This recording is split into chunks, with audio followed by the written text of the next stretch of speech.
want to talk about AI, and I really want to, because I think this is on everybody's mind more than almost any other subject today, related to intersection of business, technology, society. So Satya, we're moving AI from something that was experimental, something that we always talked about in the future, and now it's today, and it's now more foundational. And it's not just foundational for companies, but it really is becoming now foundational for countries and throughout society. And I think, you have an advantage over so many other people, being at the forefront of this technology transition. With that, I wanted to ask a few questions related to that.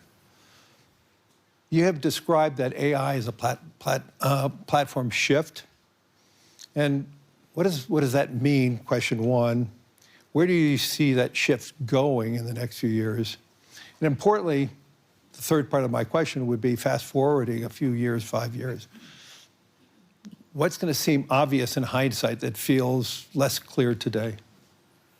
First of all, it's great to be back here, Larry, and it's I had a chance, in fact, yesterday when you put out the letter to kick off the forum and read it, and in there you sort of had this one line of really, I think, when it comes to AI, the real question in front of all of us is how do you ensure that the diffusion of AI happens and happens fast? I mean, I think you had that line of how do the models, the data, and the infrastructure spread more evenly to create surplus everywhere, if you sort of think about it.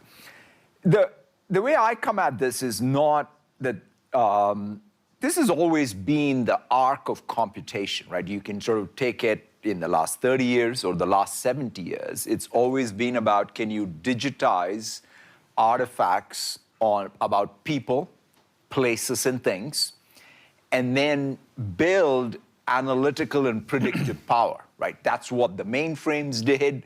That's what the mini computer did. That's what the client server era did. That's what the web era did, the mobile cloud era did. So it depends, irrespective of which paradigm or platform, it has been one continuous arc of saying, let's make better sense of this world by reasoning about it in digital form, because in some sense, once you have these artifacts in digital form, you can use a more malleable resource like software, right?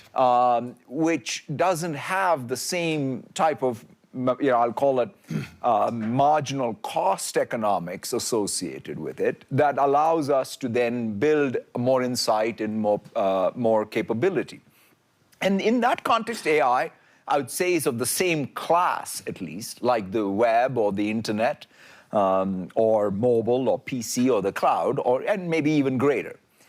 And so, to me, right now, where we are is, let's take just what's happened with software engineering, right? Which is one, is knowledge work. You could say it's elite knowledge work. Mm-hmm. It started off, in fact, my own belief in this generation of AI and its capability really got built up when I first saw GitHub Copilot do code completions, right? So for the longest time, we had the dream that if you're a software developer, can you predict the next sort of word or the next line of code?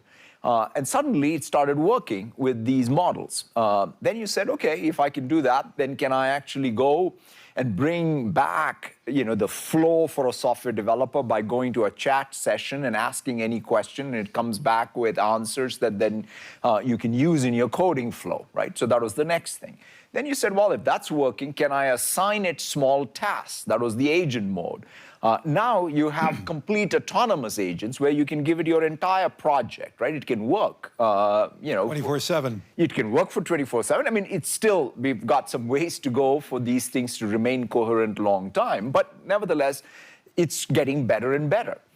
And interestingly enough, you look at it, the software developers still is got a lot of agency in it, right? So that's why I kind of still think that, going and thinking of these as somehow living outside of the realm of human agency is probably not the right way to think about it. In fact, the way to perhaps conceive it, like if let's say in early 80s, if somebody had come to us and said, well, 4 billion people are going to wake up every morning and start typing, you would have said, why? Right? We have a typist pool that's good enough. We don't need 4 billion people. But that's what happened. Like we invented this entire class of thing called knowledge work, where people started really using computers to go amplify what we were trying to achieve using software. I think in the context of AI, that same thing is going to happen. It's not like, what is hardcore coding is going to remain hardcore coding forever. It's just that the levels of abstraction are going to change.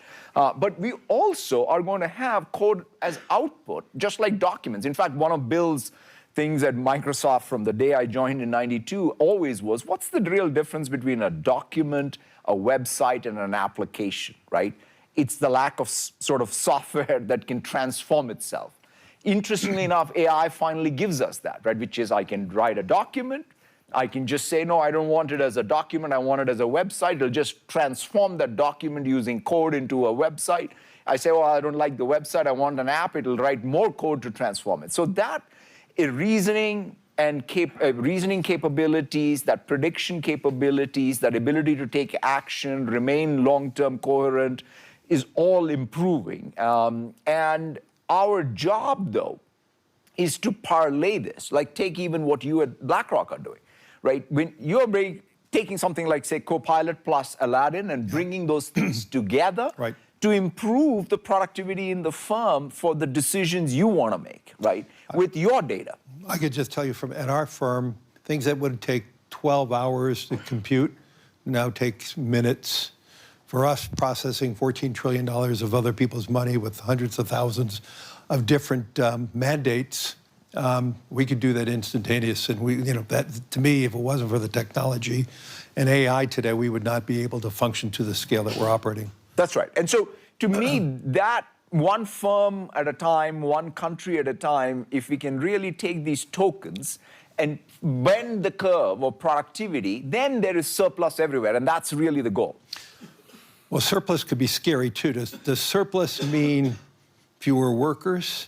What do we mean by surplus? And so, I'm going to tie that into my second question about AI diffusion. Yeah. To me, the whole realization of AI for any society, and also for a more balanced world, is making sure that it's diffused and accessible and available across the world. So can you describe how this process of diffusion across economies, across companies, across people and countries, how does that play out?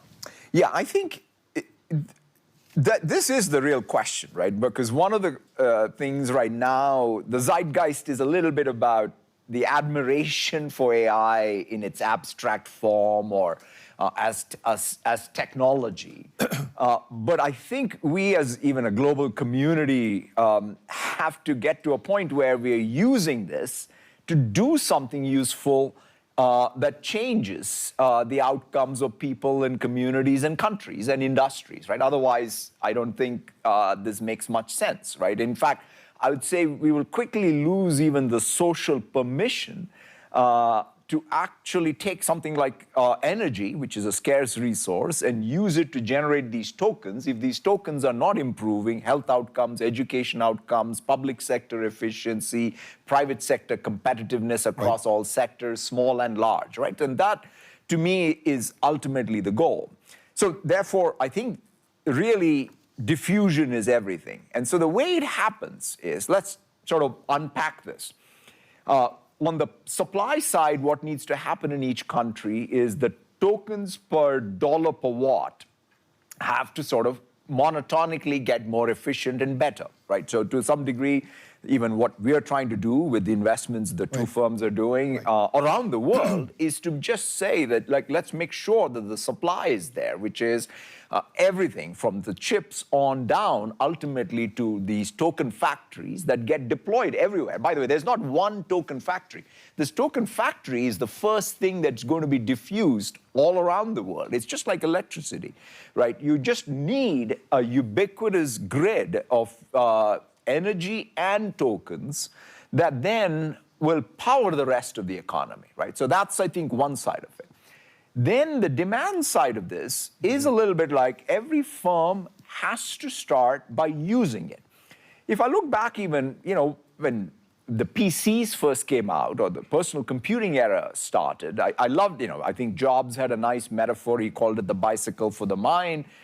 Bill had a metaphor, which I remember was like information at your fingertips, right? These two metaphors were great, like which allowed us to say, that's what it is. It's a tool that I will use to get information at my fingertips. I'll use it as a cognitive amplifier. Now, I think that's what we have, but 10x, 100x, right? So in some sense, you, as every knowledge worker, you now have access to infinite minds. That's the way I think about it, right? So there's a Turing Award winner called Raj Reddy who had this nice metaphor of AI, and he had this long before even generative AI. He said either it's a cognitive amplifier or it's a guardian angel, right? So if you think of AI as that, then in the global workforce, right, when a doctor can get to a patient, spend more time with the patient because the AI is doing the transcription and entering the records in the EMR system, entering the right billing code so that the healthcare industry is better served across the payer, the provider, and the patient ultimately. Right? That's an outcome that I think all of us can benefit from. So I feel ultimately it's going to require real leadership on the private sector and the public sector to ensure that diffusion happens. And the other thing I'll mention, Larry, is skilling, right? So in some sense, the thing that diffusion is very strongly correlated to one thing alone, which is how broadly are people skilled in using this. And interestingly enough, I think if mobile has taught us one thing, is it's actually distinct from what happened in the PC, right? I remember even growing up in the global South, there used to be a real relationship between learning Excel skills or Word skills and getting a job. Right now, what's the model? In mobile, it's kind of created the same opportunity, but it's been a lot more consumption-led. It's these creator economy and what have you. But it has not been about sort of, oh, wow, here is how you get a healthcare job, or here is how you get a finance job, or here is how you get, you get ahead professionally. And that needs to come back, right? People need to say, oh, I pick up this AI skill, and now I'm a better provider of some product or service in the real economy. So it's very easy to see how mobile and the diffusion of mobile, how it transformed economies, especially in the global South. How does this, to me, I just read a research report that said the applications for AI so far are heavily weighted towards those who are educated or educated economies. And so does that create that, more of a bifurcation, more polarization? How do we ensure that diffusion is spread evenly? How do we make sure that we're not leaving major portions of society or the world behind? Because I think that's going to be the big issue for us going forward. Yeah, so it's interesting, right? This is one of those times when by definition, and because of the rails that have been established, you said, right, which is what's happened with mobile as well as what's happened with essentially connectivity. Right. You have the ability to sort of deliver the tokens pretty evenly around the world.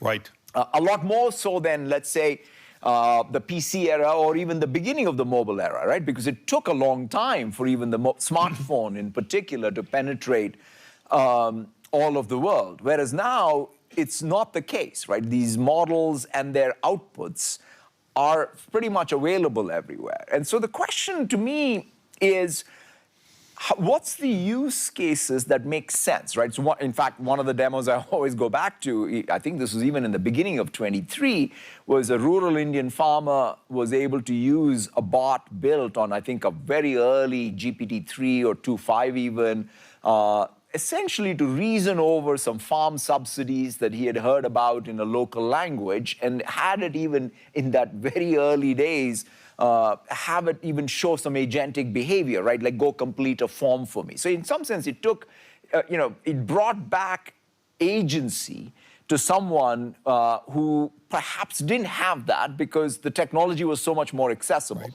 So I do think it's in our hands, even in the global south, to use it to create, I would say, more of that opportunity where there isn't one. But I think what the necessary conditions still are: do you have the capital investment being put in? Do you even have an environment for capital? Because in an interesting way, we are, for example, as hyperscalers, investing all over, right, including the global south. So as long as there's an environment which attracts the capital investment. And you see the demand. And then, yeah, the demand is there. Yeah. And so the question is, how do you have a set of policies that allow for both the capital to come in, for it to find nexus with, there are certain things, by the way, private capital can do, certain things that public capital only can do. For example, the grid, right? It's not, I mean, grid in most countries is sort of fundamentally driven by governments. By public. And public. And so if you don't have a sophisticated or rather, if you don't have a real approach to modernizing the grid, that will hold things back. I mean, there's a lot of talk about behind the meter and so on. And yes, there's some amount of that we can do ourselves. We can do that in the US. Many countries can't. Exactly. And it's not long-term scalable, right? I mean, like, to me, a long-term scalable solution is to have, all of these token factories, part of the real economy, connected to the grid, connected to the telco network, delivering. Just like we delivered bits, you have to deliver tokens plus bits. And that's kind of what's going to drive an at-scale, whether it's in the global south or on the developed world. So many people talk about there may be an AI bubble. I mean, the most important thing that we see as an investor is the democratization of technology, and the diffusion of that technology really does then transform the demand. And the companies or the countries that diffuse it fastest are going to be the ultimate winners, not the technology creator. For this not to be a bubble, yep, by definition, it requires that the benefits of this are much more evenly spread. I mean, I think a telltale sign of if it's a bubble would be if all we're talking about are the tech firms, right? If all we talk about is what's happening to the technology side, then that's it's just purely supply side. Right. Ultimately, if we are not talking about, wow, here is a drug, drug that was sort of brought into the market that's super successful because it was AI accelerated the clinical trial. It's not even the magical molecule, right? It's kind of even the rest of what is needed in order to make something much more relevant, right? And so the more we have. And by the way, it's happening, right? So I'm not sort of saying that. That's why I'm much more confident that this is a technology that will, in fact, build on the rails of cloud and mobile, diffuse faster, yep, and bend the productivity curve and bring local surplus and economic growth all around the world, not just economic growth driven by capital expenses, right? Because it's a narrow point in time calculation. It's right now, that's what we're seeing more. That's what we're seeing, in the developed world in particular. But remember, my capital, like that, the one thing that is definitely we're spending a lot of it in the United States, but 50% of it is also all over the world. Right. And so, interestingly enough, it depends on demand all over the world, and the demand all over the world will only be there if there is local surplus all over the world. And so that's sort of the way I see the equation. So let's drill down a little more. As AI diffuses, obviously organizations, companies, governments are going to have to evolve. now getting to the demand side. So how do you think the structure of organizations is changing in an AI world, across roles, across teams, management? I'm sure Microsoft has evolved itself. So it'd probably be good to tell the audience, how do you see this diffusion occur and the utilization at the corporate level or at a government level, which ultimately then creates that demand, which eliminates any fears and bubbles? Yeah, no, I think it's probably one of the big challenges with all of these new technologies is when work artifact and workflow changes.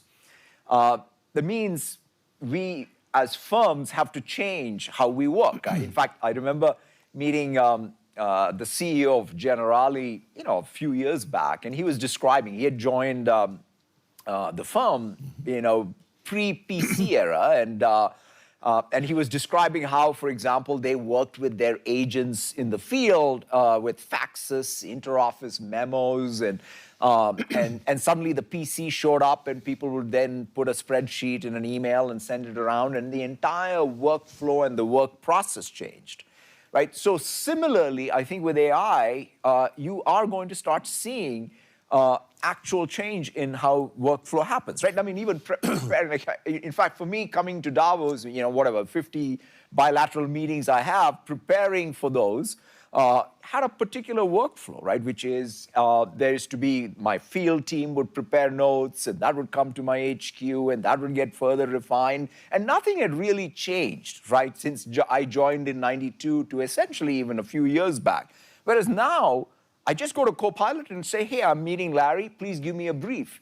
And it comes back and gives me, by the way, the one nice thing is it gives me a 360, right? It knows what we are doing with you as a client, what we're doing as a client of yours, right, and everything in between as an investment. So it captures even information unlike anything else. In fact, what I do is I take that and immediately share that back with all my colleagues across all the functions, right? Think about it. It's a complete inversion of how information is flowing in the organization. It's not like this classic, we have an organization, we have departments, we have these specializations, and the information trickles up. No. It actually, it flattens the entire information flow. So once you start having that, you have to redesign structurally. So the current structure may not make sense. Because you want people to be able to work in a way that allows them to have this information flow freely. So what all this leads me to, if I had to sort of say, what's the formula? The formula, I think it starts with the mindset. So the mindset we as leaders should have is we need to think about changing the workflow with the technology. Then that needs skill set. So you can't sort of talk about this in the abstract. You got to use it. Like, so if I'm not using the tool, you have to trust it. You have to trust it. You have to use it. You have to learn even how to put the guardrails to trust it, right? So right. You can't just be afraid of it. It's going to be diffused. So the question is, as a firm, you have to use it to learn how to even put the guardrails that allow you to be able to trust it. So skills. So mindset, skills. The other big consideration really is how do you make sure you have the data set that you're feeding, like context. Like, it's kind of like you have a new intelligence layer, but the intelligence layer is only as good as the context you give it. So people describe it even as context engineering, but that is what firms do. Right? If you think about what do firms do, it's all about the tacit knowledge we have by working as people in various departments and moving paper and information. So the question is, how do you really have this? AI also have that context. So these are sort of some of the new things that have to percolate throughout an organization to take advantage. In fact, that's why I think you're going to see that challenge of why am I not seeing immediate results in productivity? Because you have to do the hard work. In fact, that's why it's not going to be there are going to be firm-wide differences. There could be sector-wide differences, but it's going to fundamentally be because of the leadership will in an organization. Do you see the applications being used across large companies and medium and small companies, or is it still the domain of mostly the large companies at this moment? I think that what you're seeing is it's easier because if you have a green sort of,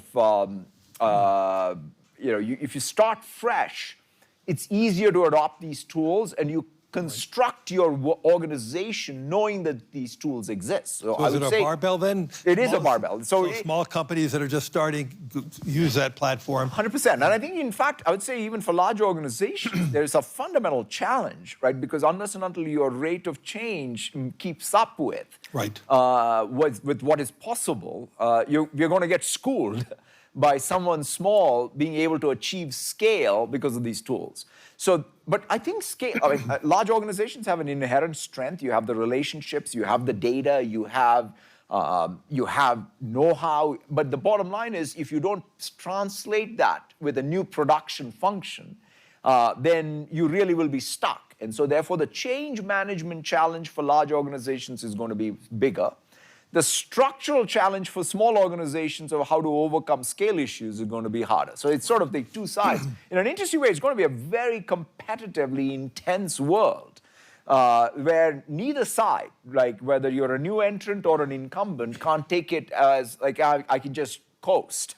What about country to country? Are you seeing big differences in how the applications are being used? Is AI still the domain of developed countries, or is it becoming rapidly a domain of all countries? I'm seeing, there are two things I would say, Larry. As I travel around the world, the quality of whether it's the know-how, the software developers, the startups, or even large organizations, it's not that different. It's fascinating. You can show up in Jakarta, you can show up in Istanbul, you can show up in Mexico City. It's not that different than showing up even in, say, Seattle or San Francisco, right? It's not, for the first time, just because access to what's happening is there. That said, at scale, the commitment to using this, the risk capital being there, the large companies pushing it hard. I mean, again, the U.S., is, in fact, if I compare it, take financial sector. If in financial sector's adoption of the cloud versus AI, night and day, right? Because in an interesting way, it's much faster when it comes to AI versus it was with the cloud. And cloud because for a variety of reasons. We had regulatory issues too. Until the regulators allowed banks to bring their data out of campus, that was a big issue. Yeah, so I would say, I think wherever, so in the West, in particular in the US, there is clearly a real, I would say, more of an energy around it in terms of going and using it. But it's sort of a lot more uniformly spreading around the world than any technology, at least I've seen. But you mentioned about the power, the grid. Is that going to be one of the determinants of the accessibility? If you do not have cheap power, the demand is costly. 100%. So if you sort of look at the tokens per dollar per watt, which I think in some sense I would claim that GDP growth in any place will be directly correlated. Like if you sort of buy my entire argument that, look, we've got a new commodity, it's tokens. Right. And the job of every economy and every firm in the economy is to translate these tokens into economic growth. Then if you have a cheaper commodity, it's better. And so that's sort of why this tokens per dollar per watt. And by the way, there are many, many elements to this, right? Which is, it's not just the production side. That's why I think even having the grid is important. Construction costs, right? So if you think about the total TCO, everything, it's like, are you a cheap producer of energy? Can you build the data centers? Then what's the cost curve of the silicon and the systems? Right. And by the way, look at the token pricing, right? Token pricing basically drops by, a half every 3 months. I mean, this is that's why I think you can sort of really plot how you use the tokens to create surplus, knowing that you have a commodity whose prices are just going to monotonically come down in a pretty fast curve. We're sitting in Europe, and there is a real fear because Europe does not have its own power. It has to import mostly of its power. Do you have any messages for Europe related to this? Yeah, I mean, I think so there are two sets of things, right? One is, here we are in Switzerland, and I look at the pharma or the financial sector.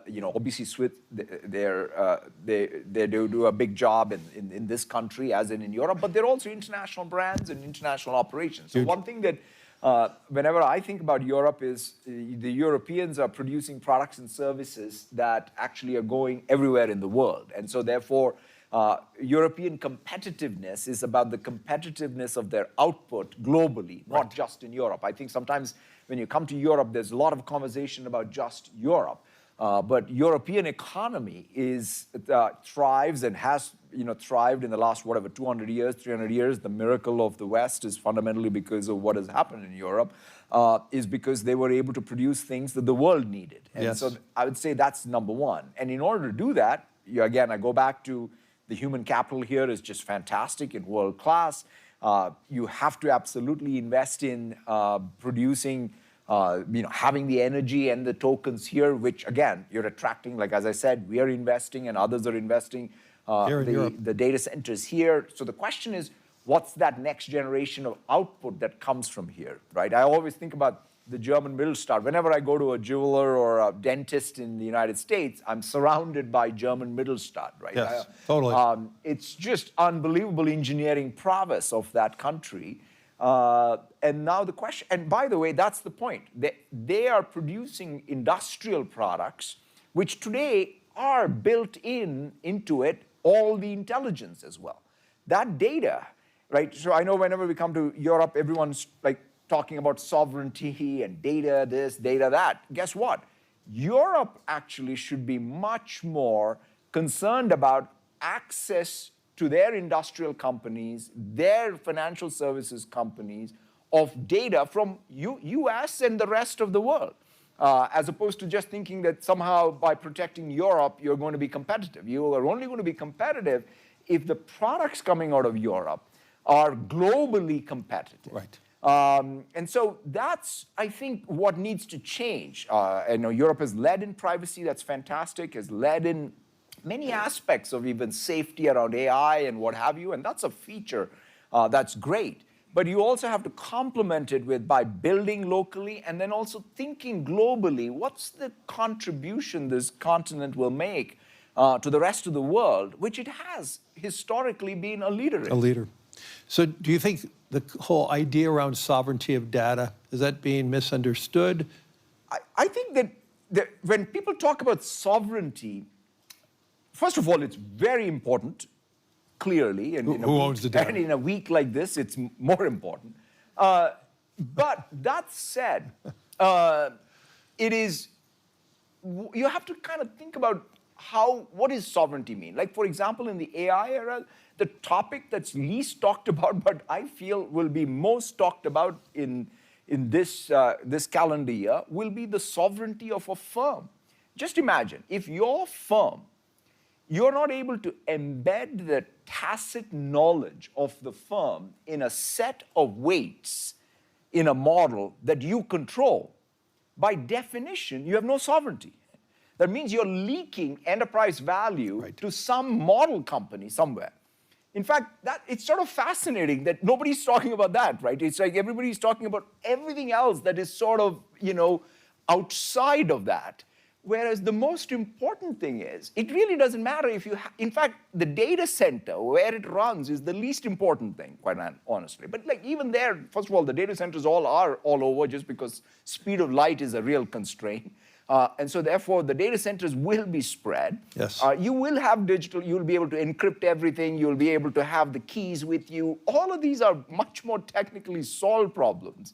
But the one problem that will only be solved is by you having much more sovereignty over the tacit knowledge and control over the models, and it's not a one-way enterprise value transfer. And so to me, I think sovereignty requires real thought on what is it. Control of destiny means that your ability to produce something that is unique is preserved. David Ricardo was not wrong. There's comparative advantage in countries. There is comparative advantage in firms. That needs to be preserved even in the AI era. That's what will give you real sovereignty. One last question. I know we're running out of time. In 5 years or 10 years, is there going to be one dominant model that we're all going to be using, and how is Microsoft preparing for this? Are we going to be using one model for enterprise, one model for other traits? Even in the last 3 years, 4 years that we've been at it, the reality at this point is it's a multi-model world, right? I mean, in fact, if you think about it, both there are going to be multiple models, and the trick is really how do you take advantage of these multiple models and in fact build your own model by distilling these, right? So think of these models that you orchestrate to build your own model, and more importantly, you do what is described as orchestration or harness engineering. So the IP of any application or any firm is, how do you use all these models with context engineering or your data? Yes. Right, so it's that three parts. So can I bring in all the models, by the way, which is closed source, open source, build my own model, orchestrate them, and feed it my data to change the trajectory of some outcome that I care about? That's it. That's the entire picture. So you can do it in, like, I produce a particular product or service. First, I got to do better job in sales, or better job in R&D, or better job in finance, or what have you. And you take that outcome, and then you say, can I use all the models, orchestrate them, and feed it my context? And then as a result of it, the reasoning traces are really leading to some capability and models that I control as my IP. As long as firms can answer that question, they're going to be getting ahead. Ladies and gentlemen, let's thank Satya, my friend. Thank you.